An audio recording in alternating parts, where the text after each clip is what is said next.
These rigs are going to be showcased at 3 minutes and 20 seconds in, so be sure to check it out. What is going on, guys? I am on my way to do one of my favorite things in the hobby right now, and that is going to a 124 scale RC competition.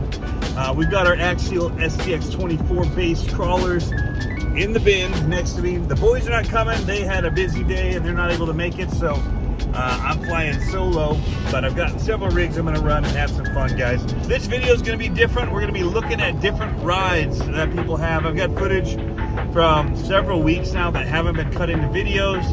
I didn't have enough to really, put together a story from them, but I've got some really awesome looking footage. So we're going to talk about basically what you can do to make these things handle like the RCs you see in the video, because these aren't your stock trucks anymore, boys and girls. These things are pretty capable little machines, and it's really cool what you can do if you put a little effort into it. Time and effort, baby, goes a long way, especially with the minis. A little bit of money you can throw at it, add some weight to them down low, that kind of stuff, and it'll really change the game. I do have some parts available at CCxRC.com. I highly recommend the stuff from Mofo RC, Furatech. I think those two in particular have really changed the mini game in the parts that they offer, and customizing things. It's insane what you can do with them now because of these companies putting forth some hard work. Mine's more like the nuts and bolts of it, very basic stuff, knuckles, diff covers, brass axles, just that kind of stuff. Nothing like custom chassis or any of the custom flex blades and cool stuff that they've come up with. Anyway, let's check it out. What you're looking at here, guys, are some Axial SCX24s that have been upgraded to handle a little bit more like what you would expect from a 1/10 scale vehicle, and that's what really makes these so much fun. We can get them to handle a little bit better, and it doesn't take a whole lot. For instance, this one has a servo upgrade, steering links, and wheels and tires, and it is running a brass diff cover. Still running stock chassis, still running a brushed motor and the stock radio and that from it, but you can get some performance upgrades. And then you've got things like this. This is the Furatech Scythe chassis. I have a CCxRC edition of this on my website, but this is actually running a brushless outrunner motor. All kinds of upgrades going on this. First of all, you don't even have a body. Everything's tucked into the chassis, which serves as like the body, almost like a caged vehicle that you'd see, rock bouncing or whatever. But aftermarket, pretty much everything on this thing, double barrel shocks, big tires. And then you've got the vehicles that are a little bit extra special, like the ones that Ed Duchemin brought tonight up to the comp. These are very customized using model kits and some of the other parts that we've talked about. He's really scaled these out and made them extra special because of the attention to detail that he did. Check it out. How cool. The pinion lights. Is this brass here? It looks brass. Yeah, I made that out of brass, yeah. And then this is brass up here. Yeah, solid brass that I carved out of a piece of solid brass. And then the aluminum. Brass, you got these brass. So these widened then? Yeah. And 4 millimeter? Yeah. That'll hurt you on these gates. Hurt me here big time. Yeah. With this too, I mean, I was way too wide for all that stuff. So you just sit these and droop. You're like, don't even bother with springs. They're not going to do you any good anyway, right? And they look cool without them. And then I did the long ones, but I shortened them, and so I don't open up really bad. And look at how I like that width going straight down like that. Looks awesome. So you just ran a screw right through. You just bolted that right to with a screw. You took the top cap off of here and you ran a screw down through. Yep.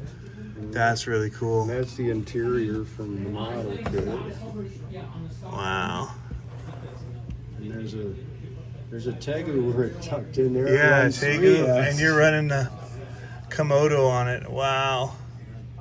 And what model kit is this? You said it's a 32 Ford Coca-Cola delivery.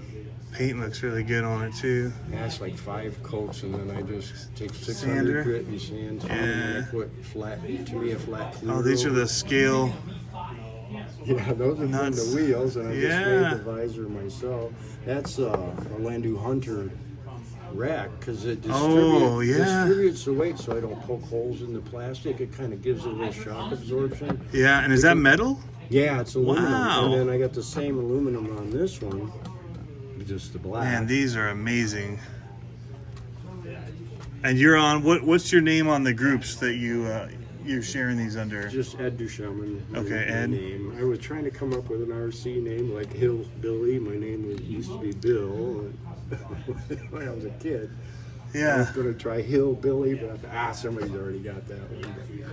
Yeah, That is amazing looking. These are cool bills. You worked hard on them. Yeah, you can see the work you put into this. Is not just buy it off the shelf. This is, you know, there's some money into it, but there's more time than anything into this. I'll tell you what. A lot of, making your own stuff. So you've got brass in here. You've got all these links are high clearance. Yeah, and even this is a high clearance link reversed because otherwise the links were banging together. So by putting the high clearance link the other way, it gave these room because I'm running pretty much full droop. It comes all the way down. So which ones did you flip? You said the transmit. The upper upper and lowers, are still high clearance links because otherwise they were banging together. I see. So 4-linked. Looks super good. Your battery's hanging there. Yeah. And you got new servos going in. That's awesome. Yeah, and SCxRC's going in. Man, there's some weight. Definite weight to these. Oh, yeah. And so this, for people that are seeing it, is extended. He's running deadbolt rears. And then the C10 rears is what it looks like for the front. And that's why you got 4-link. I was watching it on the trail. It looks so good. And then, you ran this one already too? No, that one I got parts. I have the screws stripped on the knuckle. Okay. So on the metal differential. So I noticed it when I got here that this screw is stripped. So I got a new differential coming. So okay. I didn't want to run it and blow another dog bone because we break them dog bones. Yeah, especially if you have steering up a lot. Like if I do have two sitting. And then it'll really get that dog bone popping just to the edge. I know, and I try to use my fly sky to adjust my everything, but then it's like I want just a little bit more, and then I pay for it. Yeah. These look fantastic. How many hours do you think you got in it? And this is even cooler. This one has fun. got the most hours because I actually made these mirrors out of wire and metal. Oh my goodness! Look at the details on the top too. Now, are these part of the kit? Yeah, those are part of the kit. They're plastic, so but even gluing those in's a pain. I usually get my fingers stuck to it. Like I would have fingerprints of glue all around this. Yeah. Maybe you sanded them out before Well, you. I do it. I touch them up with a marker every time I run because that's why I put this. It's actually a thimble. slipper clutch for one of the aftermarket SCX24 transmission, but I put it there because these are plastic, and it kind of gives me a little bit of shock absorption from off of that. And then the fuel tank actually works as a rock slider. I wore them. Oh, you wore them out, yeah. And this is stretched too. All yours are stretched. This is stretched, running 4-link. Stretched. Also. These are hillbilly. They're like low and super low. Everything's weathered and looking very awesome. Cut out to give you that clearance there. That just looks awesome.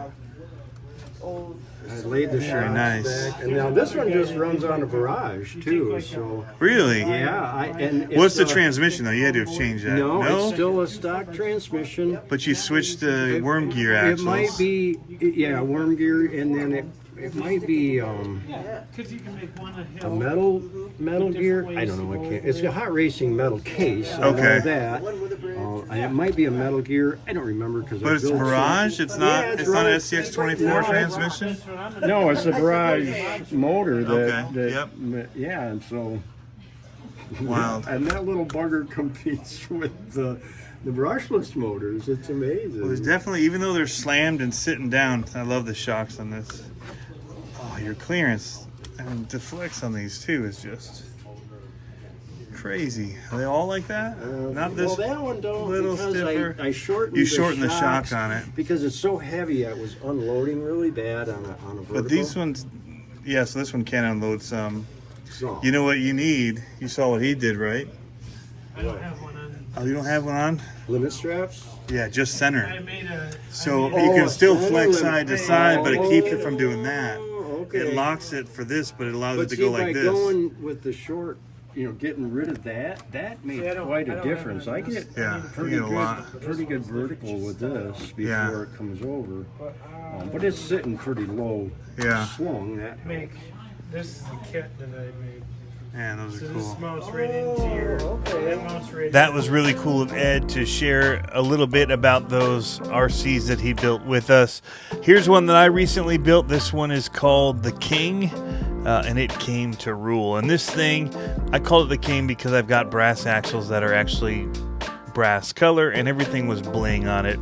I got the bling Endura wheels on it, and then Jeff was selling this gold copper body at his shop. It's pre-painted just as you see it, except for the stickers I added to it, but it had the black bed and like the gold copper top to it. I don't remember if it was gold or copper or what they called it,